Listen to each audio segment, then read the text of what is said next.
maayos pa ba ang relasyon ng mga Duterte at Marcos? Sa palagay ko, ang unity team, talagang may tama na, no? May lamat na talaga ang pagkakaisa. Pero, sa palagay ko, yung mga principal, hindi naman na magulo eh.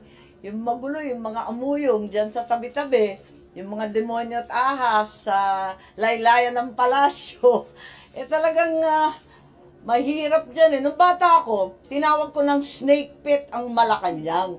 Lahat nagulat, pati ang tatay ko. Bakit ko daw sinasabing ganon? Ang lupit ko daw. Pero, totoo naman eh. Ganyan talaga eh. Hindi, pero mismo yung presidente nagsabi na tuloy-tuloy pa rin. Natuloy-tuloy pa rin yung PI. Tapos, hindi pa sigurado kung patay na yung PI initiative, pag-aaralan pa. At yun nga, yung COMELEC. Ano bang gagawin dun sa mga pirma na naibigay na? Ano bang gagawin sa mga taong gustong i-atras yung kanilang pirma? Meron bang sistema para i-withdraw yung signature? Lahat yan tinatanong ng tao eh. Kasi yung nagbago ng isip, naaliwanagan, na hindi pala ayuda yun, wala palang kinalaman sa batas yun, kundi yung konstitusyon. Hindi pala economic provisions, yung pinipirmahan nila, lininlangan pala sila. Lahat yan, mga proseso na kailangan suriin maigi ng COMELEC. Kasi ang labo pa eh, hindi talaga maliwanag kung anong gagawin eh. Pero ma'am, dahil nga po doon sa mga meeting with the Congress, may meeting with Speaker.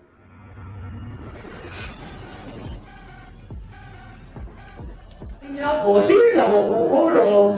Ayoko kasi itong ginagaslight tayong lahat. Nagagaslight na ako sa ginagawa eh. Kunyari, kami ang nag-umpisa. Kunwari, alam ng tao at People's Initiative. Bakit tayo natiling lang? Panluloko na to eh.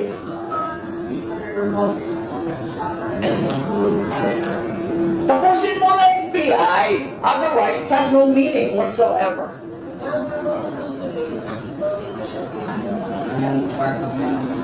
Palagay ko, I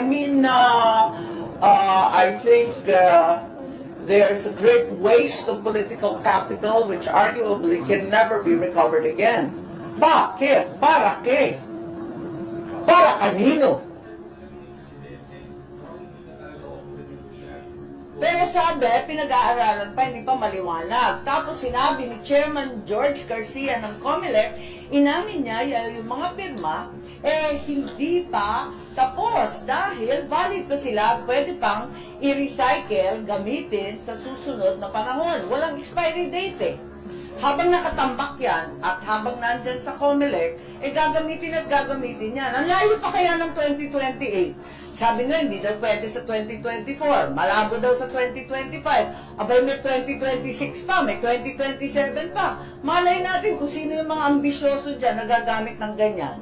Ma'am, kahapon si PBBM, gusto ko, sabi niya, about AI, we don't know yet, but I think as of now, the initiative is, there will be a way, but it is not, I don't know if that's still one of O yun, isa pang problema yon. Una, I don't know. So, hindi pa sigurado. Walang kasiguraduhan. Kasi pag-aaralan pa ng kanyang mga legal consultants. Ikalawa, may binanggit siya, na palagay ko, totoo naman, na PI is continuing. So, walang katigil-tigil. Anong isi-ceasefire namin? Kailangan talagang itigil muna yan. Di ba? Ganun naman ang totoong ceasefire. Ano yun ba? Do you need to encourage him more? Maybe? Kasi parang kahit si Paulo, hindi siya sure tapos na yung PI ba? Ano kung dapat gawin yung Senate?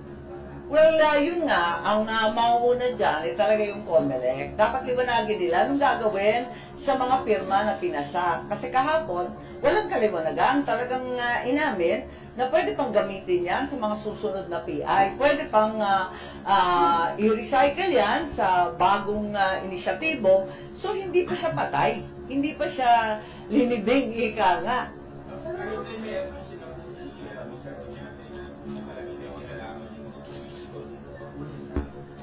Wala, hindi pa sigurado, di ba? Kasi manggagaling sa COMELEC yan, kung anong gagawin. Kaya kami, ayoko nang mauwi sa pagsandahan. Nakakatawa nga, hindi pa tapos yung hearing, may statement na sila lahat, may press ko na. Hindi naman ako nakikipag-away sa mga congressman. Natatawa nga ako kasi hindi pa kami tapos andyan na banat na ng banat At nagkakamot nga ako ng ulo. Sabi ko, nakakatawa kayo wala naman akong binanggit na pangalan Bakit lahat kayo naglulundagan sumasagot? Kaya, ewan ko, baka may feeling demonyo dyan, may feeling kapal mooks, ewan ko. Natawa naman ako.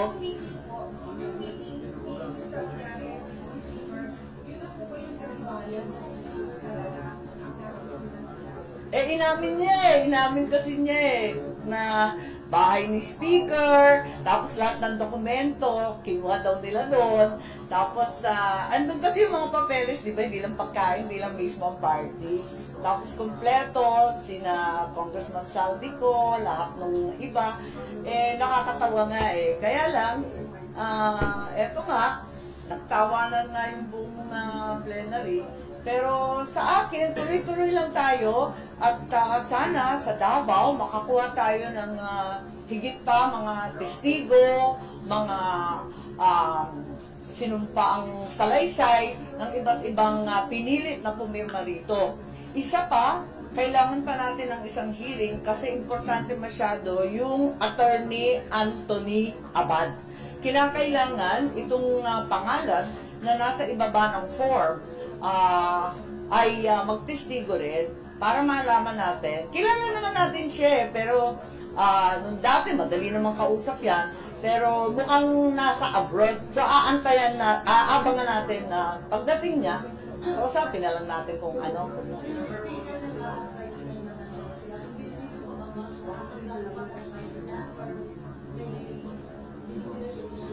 Well, nakikinig naman ako sa lahat. The hearing is ongoing. I'm not about to draw conclusions right now. Although I think it's become apparent to the public that Congress is somehow involved. Well, napakalaki ng halagang 55 million para sa isang TV ad. At nakakatuwa dahil cash daw ang dinala. Balik na naman tayo sa 55 kilos.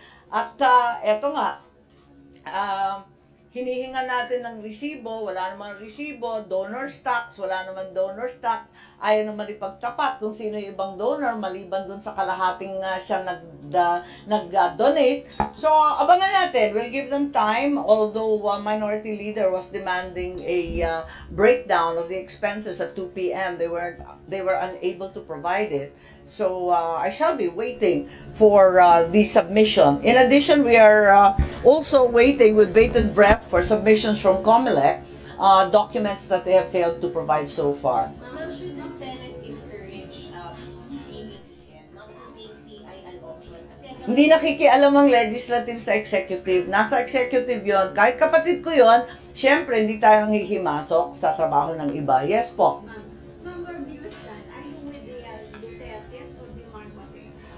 Why should I be required to make a choice? Mahal ko silang lahat. Ang ayoko, yung nakakasira ng aming pangalan. So, ipagtatanggol ko. Alam mo, hirap na hirap kami. 36 years yan pinaglaban. Matapos yung EDSA, no? Talaga kung saan-saan ako napadpad. Ang hirap-hirap talaga ng pinagdaanan namin, ng aking pamilya, ng aking mga anak. Pagkatapos itong hulog na langit na second chance sa aming pamilya, sisirain lang ng kung sino-sino. Hindi naman ako papayag niyan Ma'am, sa tingin nyo, maharap pa kayo ng mga Duterte considering Digong is all out, lalo is challenging PBBM to undergo drug test na. So, maayos pa ba ang relasyon ng mga Duterte at Marcos? Sa palagay ko, ang unity team, talagang may tama na, no? May lamat na talaga ang pagkakaisa, pero sa palagay ko, yung mga principal, hindi naman magulo Yung magulo, yung mga amuyong dyan sa tabi-tabi, yung mga demonyo at ahas sa laylayan ng palasyo, talagang mahirap dyan Nung bata ako, tinawag ko ng snake pit ang Malacanang. Lahat nagulat. Pati ang tatay ko. Bakit ko daw sinasabing ganon? Ang lupit ko daw. Pero, totoo naman eh. Ganyan talaga eh. Ma'am, yung demonyo ba? Baba? Ano ba yung tinatanong mo kanina? Ang dami mong tanong, Kung sunod-sunod. mahal pa ba kayo ng mga Duterte at kung magkaayos pa ba yung pamilya nyo, considering na si Digong ay medyo iba na. Matagal na naman. Okay lang naman yung mga principal. I think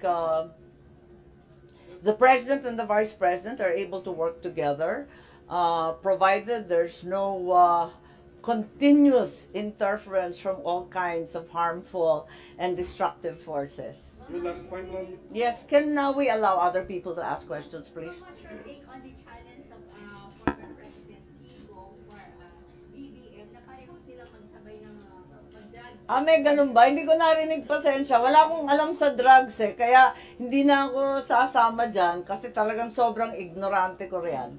Sila na mag-usap. Senator, yung testimony po ba ni Mr. Oñate kahapon, di ba dapat tapos na yung boxing since sa Lambino case, malinaw na kapag nakialam yung politiko, Hindi, pero mismo yung presidente nagsabi na tuloy-tuloy pa rin.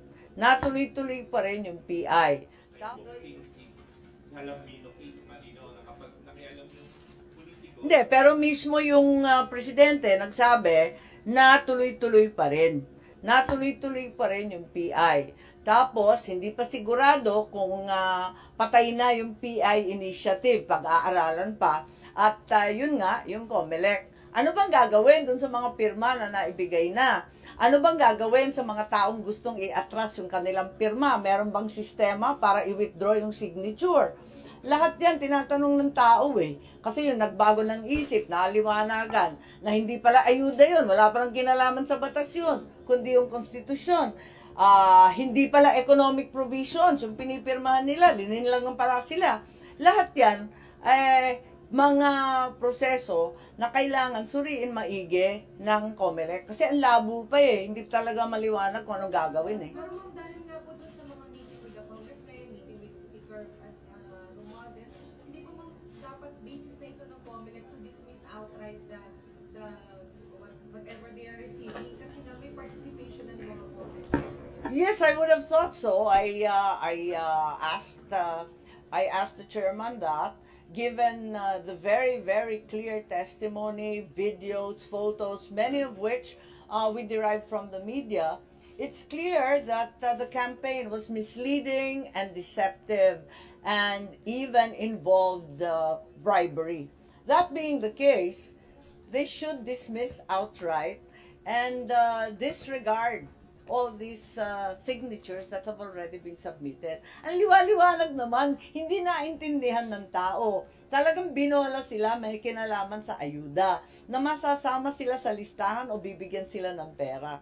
Wala namang kaduda-duda, ang dami-dami nagsalita, at hindi lamang dito sa Metro Manila, andyan hanggang sa Cordillera, hanggang sa Mindanao. Walang linigtas, talaga naman lahat. Ginaslight tayo ng todo-todo.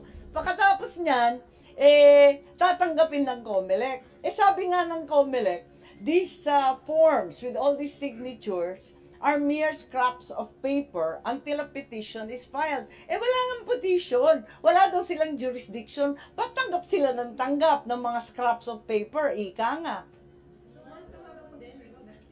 Dapat tigilan na nila. At tigilan nila yung pagtatanggap, pero maliban doon, talagang itapon na yan, ibasura na lahat ng mga forms. Kahapon, di ba, isang advertisement lang daw, 55 million. So, hindi pa na-clear na kung how much would cover the entire PI na ginagawa nila. Syempre, isang ad pa lang yon. Pag i-imprenta pa lamang ng forms, di ba, yung timbang ng 70 grams na papel, isang rim, di ba, nagbibilang tayo, kung ano pa, di ba. So, lahat yun, dapat siguro alamin natin ang total cost nitong effort na to. Malaki-laki siya, no? Ang dami-dami ng gastos. Pero si Oñate ba has the capability financially to cover all the expenses? Sabi na kalahati lang yung sa 55 million. Parang reported ba? Mukha mukha naman, bilyonaryo daw di ba? Hindi ko siya kilala pasensya, kaya hindi ko masasabi. Pero ang pagkakilala ko, pagkaalam ko, talagang bilyonaryo si Mr. Oñate. Ganun pa man, dapat hindi linilihim yung ibang donors, ano? Kasi may public record yan, may resibo yan, higit sa lahat, may donors tax yan, magwawala yung BIR, sikreto ba yan? Hindi yung may invite mo kung BIR. Check niya kung may mga bayad niya at saka to si background meeting. Wala pa raw tax hindi ko nga maintindihan Titignan natin. Ma'am, si PBBM, sabi po niya, is consulting po mga legal luminaries. That's correct. So, ano yung best mode for Chacha na walang tension between Senate and House? Where is the Senate sitting on here? Ano po yung mas gusto niyo? I'm sorry? Nasa ng Senate dito sa kung nag-aano? Well, like I always said, unang-una, hindi ako naniniwala na ang charter change ang pinaka-importanteng problema sa pangkaraniwang Pilipino sa mga araw na ito.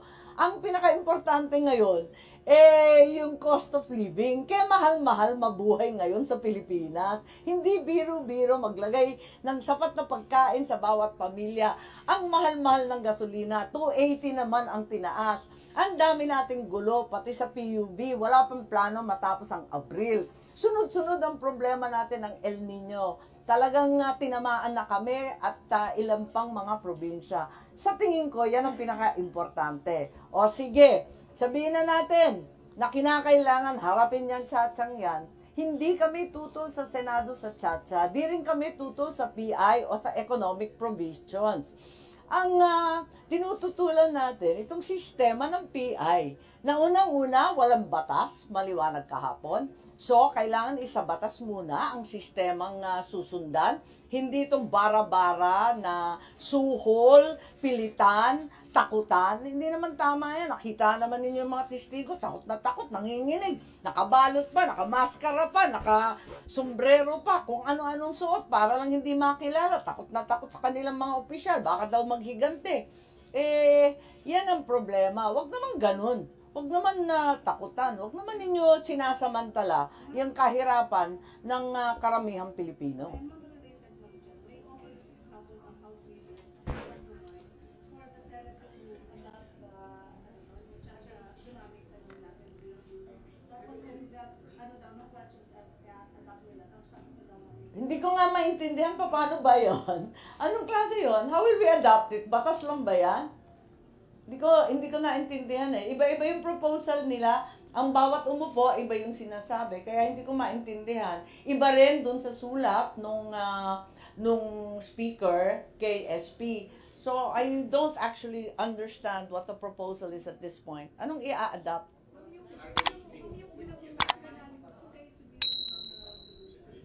In what way? Because if you will look at Resolution 6, it's very clear that a 3/4 vote of each house voting separately is required. So, ibig sabihin, kung 3/4 vote, parang nag-con-as tayo, Constituent Assembly. Okay? So, yun ba ang sinasabi nila? Or yung alternative PI na nandun din sa sulat? So, ang nila is for the Senate to adopt, and for the Senate to approve it and the House to adopt. So, currently, it would be separate vote by the two chambers. Hindi ko kasi maintindihan yung ganong kalabo. Wala namang ganon sa saligang batas. Wala ring maliwanag na ganyan sa batas natin. Anong sistema yon? Con-as?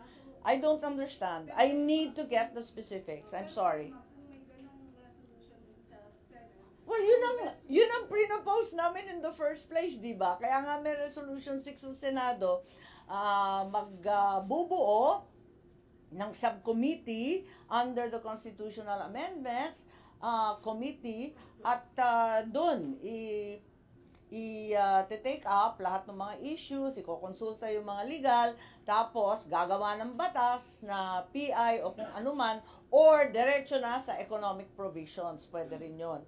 Kaya iba-iba yung sinasabi pero sa understanding niyo mo, so dun sa yung resolution niya dito, ang understanding niyo, kung as po yung magiging setup dapat. Well, without its mentioning the term Constituent Assembly, it mentions 3/4 vote